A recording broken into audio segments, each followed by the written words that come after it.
તો સંતરામપુર નગરના ward number 04માં ગરીબ નવાજ હોસ્પિટલ નજીક 3 રસ્તા ચોકડી પાસે છેલ્લા 15 દિવસથી તૂટી ગયેલી ગટર નાળું સ્થાનિકો માટે જોખમનું કારણ બન્યું છે। ભારે અને ઓવરલોડ વાહનોની સતત અવરજવરના કારણે સિમેન્ટનું નાળું ક્ષતિગ્રસ્ત બનતા અકસ્માતની સંભાવના વધી ગઈ છે। સ્થાનિકોએ નગરપાલિકા તાત્કાલિક મરામત કરીને નવું અને મજબૂત નાળું બનાવવાની માંગ કરી છે, જેથી સંભવિત દુર્ઘટનાઓ ટાળી શકાય।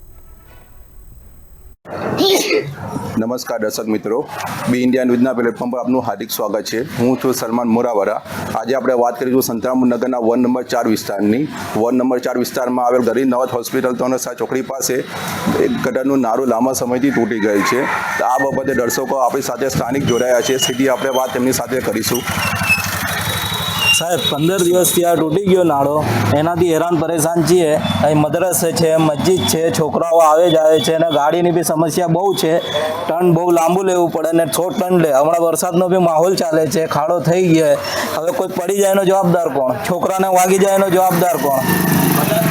ને બહુ હેરાની ને બહુ પરેશાની છે। બસ અમારે આનાથી છુટકારો चाहिए, આનું ખાલી કામ થઈ જવું જોઈએ। શું આ બાબતે તમે પાલિકાને કે તમારા ચૂંટાયેલા વોર્ડના કાઉન્સિલરને કોઈ રજૂઆત કરી? ના, હમણાં નથી કરી, બસ હવે કરવાની છે। બરાબર, તો શું છે તમારી માંગ પાલિકા? અમારી માંગ એમ છે કે બસ આ પાઇપ નવી નાખી નામ કમ્પ્લીટ કરી દે।